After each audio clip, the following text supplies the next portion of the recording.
फटी हुई पजामे साले ये कभी भी पाकिस्तान को ऊपर लेके जाएंगे। इनके पैसे काटो बहुत से लगते हैं। ये जिल्लत के बीरार है, जिल्लत की दुकान है। तुमने हाथ जोड़े थे इनके लिए, 24 करोड़ तुम्हारे आगे हाथ जोड़े मोहसिन नकवी। बाहर करो ऐसी की तहसीन को, लाओ उन वहां के बच्चे जो डोमेस्टिक में घुसे हुए पिछले 3-4 सालों से जिल्लत और रुसवाई का सबब बने हुए। तुम्हारे मजे लगे ना 5-6 अरब के तुम स्टेडियम बना रहे हो। इन ढक्कनों की सर्जरी छोड़ दो, पूरा चढ़ के पेल पाल के इनकी सर्जरी करके नाक फोड़ दिखा के आगे पीछे करके पाकिस्तान बड़ी अच्छी पोजीशन में आ गया था। बाबर साहब आउट हो गए। Pakistan was in a very very good situation. अभी साउथ को कीड़ा, इतना मोटा कीड़ा नीचे से उसने इसको चक मारा और ऐसा चक मारा और चक भी मारा और गोट भी लिया। तो मोहसिन साहब ऐसे आप देखें, very honestly speaking, keeping the pitch and the condition and definitely ball will more and more and more sharply turn. मजा नहीं आ रहा जिस तरह की आप बैटिंग कर रहे हैं। विकेट में इतना नहीं है कि आप जो है ना क्लूलेस हो गए हैं या आपसे खेले ही, लेकिन सेट हो रहे हैं। बाबर सेट हुआ, अब्दुल्ला सेट हुआ। मारो, हमको जिंदा मत छोड़ो सालो। हम कोई मंदिर का घंटा है कि कोई भी आके बजा जाता है। और ये Bob the king, Bobby the बादशाह सबसे पहले यही निकला भाई। इससे भी बैटिंग नहीं हुई। आज भी इसको बोला कि भाई बैटिंग कर ले, तो इसने 42 रन बनाए। रबाडा ने कबाड़ा कर दिया इसका। साले को बम से उड़ा दूंगा एक बार हाथ में आ जाए तो। मैं आपको एक सच्ची बात बताऊं, वो 42 इस वक्त ना एक सेंचुरी के इक्वल लग रहा है, क्योंकि सबसे ज्यादा रन उसने किया। और जब वो खेला था पाकिस्तान की पोजीशन बड़ी अच्छी हुई थी, लेकिन वो भी किससे आउट हुआ जिससे आउट नहीं होना चाहिए था। पूरी टीम स्पिनर क्या तो आउट हो रही है, बाबर आजम फास्ट बॉलर क्या तो आउट हो रहा है। बाबर आजम इन स्विंग आ रही है रबादा का और वो आउट होकर चला गया। पूरी टीम स्पिनर क्या तो आउट हो रही है, बाबर आजम फास्ट बॉलर क्या तो आउट होकर चला गया। लेकिन अच्छा खेल रहा था, लेकिन उसकी भी ऐसी किस्मत खराब है कि उससे 50 भी नहीं हो रहा। 774 डेज हो चुके हुए हैं, 774 डेज हो चुके हुए हैं बाबर आजम को सेंचुरी किए हुए इंटरनेशनल क्रिकेट के अंदर। 74 इनिंग्स हो चुकी हुई हैं, उससे नहीं रन हो रहे। फिर आपका वो साउथ शकील, वो पता नहीं क्या खेला था, समझ से बाहर था। रिजवान ने क्या शॉट मारी, समझ से बाहर थे। सलमान अली किस तरीके से आउट हुआ है, समझ से बाहर था। शाहीन क्या कर रहा था, समझ से बाहर था। मुझे तो कसम से समझ नहीं आई, इन्होंने किया तो किया गया। गजब बेइज्जती है। हाँ तो भाई लोगों, पाकिस्तानी बब्बरों एक बार फिर से फ्लॉप हो गई और अब ये पाकिस्तानी अपनी ही बब्बरों की अच्छे से मार रहे हैं। तो चलिए आपको दिखाते हैं कि पाकिस्तानी मीडिया घंटा आजम के बारे में क्या तारीफें कर रही है। सीधी बॉल को क्रॉस बल्ले से खेल के वो गटिया किंग, वो नंडे का किंग, वो कंटका किंग, गटिया का किंग, वो बने सीधी बॉल को क्रॉस बैट से खेल के बोल्ड। बवासीर एक आम समस्या है। अगर वो पहले टॉस जीते तो वो भी आपके थोड़े उपरांत ऊपर कर देते, और फिर आपसे तो वही बात है, 150 भी नहीं, 150 पे आप अंदर। चौथी बारी में आपको 150 चेज करना पड़ गया, अलग पता जाएगा, चाहे वो साउथ अफ्रीका हो या श्रीलंका है या आगे न्यूजीलैंड ने आना है। अगर इसी तरह की पिच बनानी है तो थोड़ा इनको फिर खेलने की कोई तमीज सिखा दो कि कैसे बैटिंग करनी है, क्या बैटिंग करनी है, किस तरीके से आगे लेके जाना है। और एक ही मैच में बार बार ये कोलैप्स हो जाते हैं यार, कमाल हो गया है। पहली इनिंग्स में 199 पे जब पाकिस्तान खेला था 199 पे, तो 199 पे जो कोलैप्स हुआ पाकिस्तान का, वो भी आप देख लें जी। 199 पे 4 आउट, 199 फिर ये तो दूसरी वाली आ गई है इनिंग्स। मैं दूसरी वाली, जो पहली वाली इनिंग्स जो इन्होंने गुल खिलाए हैं, मैं उस पे आपको 199 पे 2 आउट थे, 199 पे 3 आउट हो गए, 199 पे 4 आउट हो गए और 199 पे 5 आउट हो गए। ये पहला कोलैप्स। फिर 362 पे 6 आउट थे, 3। अच्छा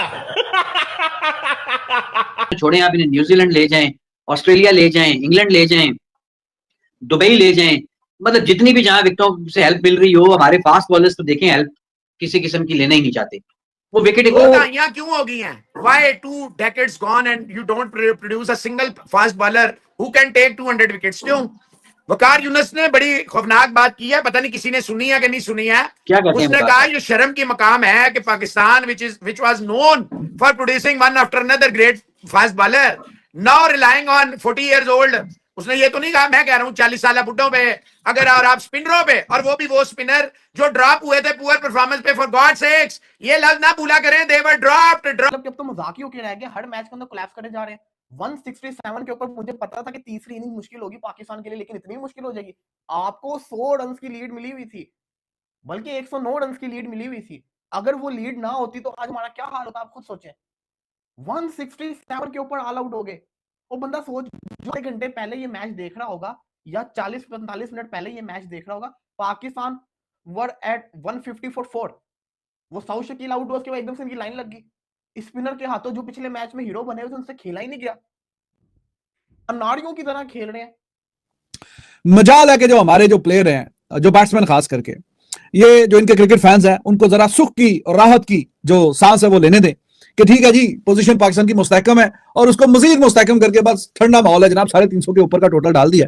अब इस पिच पे तो साउथ अफ्रीका को हम पकड़ लेंगे आराम सुकून से, लेकिन इन्होंने कसम खाई हुई है, चाहे T20 का मैच हो, वनडे का मैच हो, टेस्ट का मैच हो, अच्छी और स्ट्रॉन्ग पोजीशन को कैसे थ्रो करके जाना है वो अगर किसी ने सीखना है तो इनसे सीख लें।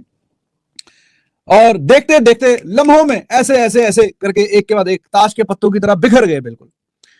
कहां पे यार, मतलब ये मैंने जो आपके सामने लिखा है, अब जो पाकिस्तान ने जो बारी खेली है अभी 167 पे तो पूरी टीम आउट हो गई है, चलो वो तो हमें समझ आ रहा है। 167 पे at one stage they were 150 for the loss of 4 wickets. यार कोई थोड़ी सी शर्म हया है।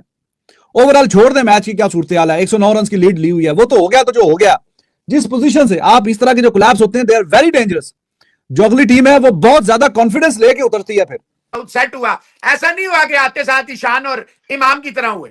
ठीक है, अंपायर कॉल आपके खिलाफ आई है, वो आती रहती है, वो कोई नई बात नहीं है कि आपके खिलाफ अंपायर ज्यादातर एशियंस के खिलाफ आती है। एक ट्रैक रिकॉर्ड है। और 2020 में मैं ये भी कह चुका था बाबर के साथ साथ, तो उस वक्त मुझे ये कहा गया था जी एक रिव्यू भी तो बड़ा रिव्यू ले ले, फिर आप रिव्यू को आप संभाल के रखे, 3 रिव्यूज अगले टेस्ट में ले जाए, अगली इनिंग में ले जाए।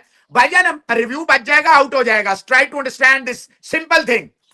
और बड़ा सही सवाल किया था वो मुल्तान पटेल साहब ने, अगर आपको याद हो, ठीक है, लंच के ऊपर याद है आपको उन्होंने क्या कहा था, अंपायर्स का कितना होगा, और मैंने उसी वक्त रिव्यूज का इस्तेमाल, हाँ जी वही है ना, अंपायर्स कॉल ही होता है ना, रिव्यू का मतलब ही यही होता है कि अंपायर का कितना आपने, और वो बहुत बड़ा वो था मोहसिन साहब। अच्छा बेशक रैंक टर्नर हो, लेकिन रबादा ने हमें यहाँ पर ये भी बताया कि अगर आप अच्छे फास्ट बॉलर हैं, अगर आप क्वालिटी फास्ट बॉलिंग करते हैं तो आपके लिए बड़ी, यहाँ पे आपके लिए भी बड़ी चीजें जो हैं दे आर ऑन ऑफर। लेकिन आप पाकिस्तान के बॉलर्स आपको पता है ये बिकते हैं। तो भाई लोगों, ये थे पाकिस्तानी मीडिया के रिएक्शंस। देखा आपने कैसे इन्होंने बाबर आजम की मार के पटक रखी है। मतलब जिसको ये किंग बाबर आजम बोलते थे, उसी बॉब्जी द किंग की ऐसी की तैसी कर रखी है इन पोरकियों ने। अब देखो, जब पहले मैच में बाबर आजम खेलने आए थे तो इनको उम्मीद थी कि बाबर सेंचुरी मारेगा, लेकिन बाबर आजम 23 रन बनाकर आउट हो गया। और इसके बाद पाकिस्तानी मीडिया ने बाबर को जो ट्रोल किया है ना भाई, क्या ही बताऊं। इसके बाद जब बाबर दूसरी इनिंग में बैटिंग करने आया तो स्टार्ट तो अच्छा रहा, लेकिन बाबर इस बार 42 रन पर फिर आउट हो गया। और अब तो पोर की मीडिया ने वोट लगाकर रख दी है बब्बरों की। तो दोस्तों, पाकिस्तान और दक्षिण अफ्रीका के बीच पहले टेस्ट मैच में पाकिस्तान की टीम फिर से फ्लॉप शो दिखा गई। पहली पारी में पाकिस्तान ने 378 रन बनाकर ठीक शुरुआत की थी, लेकिन दूसरी पारी में पूरी टीम 167 रन पर ढेर हो गई। मतलब भाई एक बार फिर से बल्ले ने साथ छोड़ दिया। ओपनर इमाम उल हक तो बिना खाता खोले ही 0 रन पर आउट हो गए। अब्दुल्ला शफीक ने 41 रन बनाए पर टिक नहीं पाए। कप्तान शान मसूद ने भी सिर्फ 17 रन बनाए। मतलब कप्तान से उम्मीद थी बड़ी पारी की, लेकिन वो भी LBW होकर चलते बने। अब आते हैं पाकिस्तान के बाबर आजम पर।